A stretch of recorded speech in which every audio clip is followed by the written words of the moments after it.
नमस्कार दोस्तों। आज की कथा है सच्ची घटना पे आधारित। कैसे एक लड़की ने अपने व्रत के प्रभाव से अपने पति को कुष्ठ रोग से छुड़ा लिया। वट सावित्री की पावन कथा। रामपुर गांव में एक गोपाल नाम का व्यापारी था। उसकी पत्नी का नाम सुभद्रा था। वह बहुत समझदार और गुणी स्त्री थी, लेकिन वह बीमार रहती थी। उसकी एक पुत्री भी थी। उसका नाम था जानकी। जानकी बहुत छोटी सी थी, तभी गोपाल की पत्नी चल बसी। इस घटना से गोपाल बहुत टूट गया। वह अब जानकी का भी अच्छे से ख्याल नहीं रख पाता था। इस कारण जानकी बीमार रहने लगी। तो गांव के कुछ लोगों ने समझाया और कहा कि गोपाल, शादी कर लो। अपने लिए ना सही, अपने इस बच्ची के लिए जो छोटी सी है और मासूम है, उसके लिए अपने साथ साथ इसे भी क्यों सजा दे रहे हो। इसे अभी माँ का प्यार मिलना बहुत ज़रूरी है, वरना तुम इस बच्ची को भी खो दोगे। जब गोपाल ने ये सारी बात सुनी तो उसने सोचा कि ये लोग ठीक कह रहे हैं। मैं अपनी बच्ची को कुछ नहीं होने दूंगा।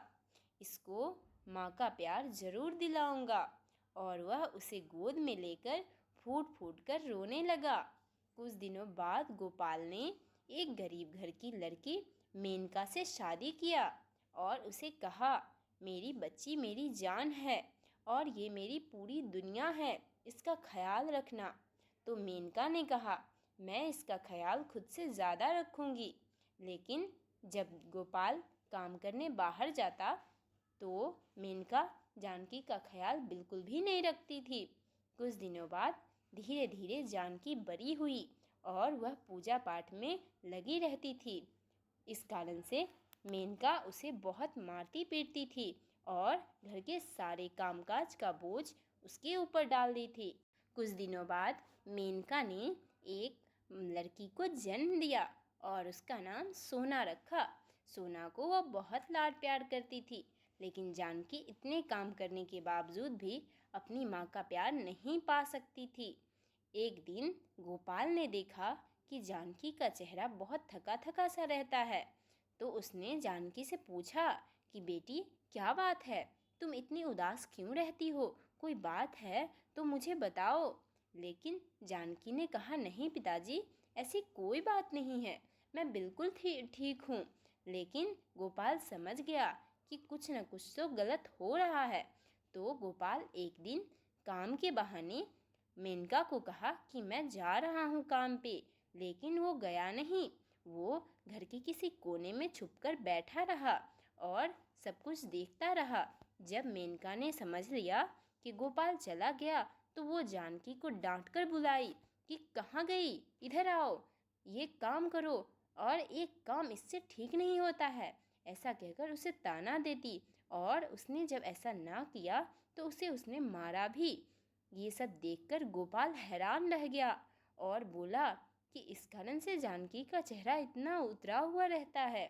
और वह जानकी को ये सारी बात रात को जब मेनका सो गई तो उसने कहा कि जानकी, तुम बहुत परेशान इसलिए रहती हो ना क्योंकि मेनका तुम पे बहुत जुल्म ढाती है। तो जानकी ने कहा कि नहीं पिताजी, आप गलत समझ रहे हैं। तो वो गोपाल ने कहा कि मैंने सब कुछ देख लिया है, तुम्हें मेनका बहुत ज़्यादा प्रताड़ित करती है। जानकी रोने लगी और बोली, पिताजी, मैं अपने बसे बसाए घर को नहीं उजाड़ना चाहती, इसलिए मैं आपसे कुछ नहीं कहती थी। गोपाल बोला कि मैं अभी जाकर उसके दिमाग को ठिकाने लगाता हूँ। लेकिन जानकी ने रोक दिया और कहा कि अगर आप ऐसा करेंगे तो माँ बहुत नाराज़ हो जाएगी। आप कुछ मत कीजिए, भगवान सब ठीक कर देंगे। गोपाल बहुत परेशान रहने लगा और इतनी चिंता में चला गया कि एक दिन वह इस संसार को छोड़कर चल बसा। उसकी मृत्यु हार्ट अटैक के कारण हो गई। गोपाल के जाते ही मेनका और भी दुष्ट हो गई। उसने जानकी के पूजा पाठ पे प्रतिबंध लगा दिया और उसके साथ बहुत गलत करने लगी और भी काम बढ़ा दी और उसे और भी मारने पीटने लगी। और जब ये सब झेल कर भी जानकी थोड़ी सी बड़ी हुई, शादी के लायक, तो उसकी शादी एक ऐसे कुष्ठ व्यक्ति से कर दी जो बहुत बीमार था और वह बहुत गरीब था। ऐसे लड़के से जानकी की शादी करा दी। लेकिन जानकी ने चुपचाप अपनी माँ का आज्ञा माना और वह शादी कर ली। जानकी जब शादी करके अपने ससुराल गई तो वह दिन रात काम करती और वट सावित्री का व्रत भी रखती और पूरी श्रद्धा से सावित्री माँ की प्रत्येक दिन पूजा करती। इस तरह से अपने पति का सेवा भी करती और इस तरह से उसके पति के तबीयत में सुधार होने लगी और धीरे धीरे वह ठीक हो गया।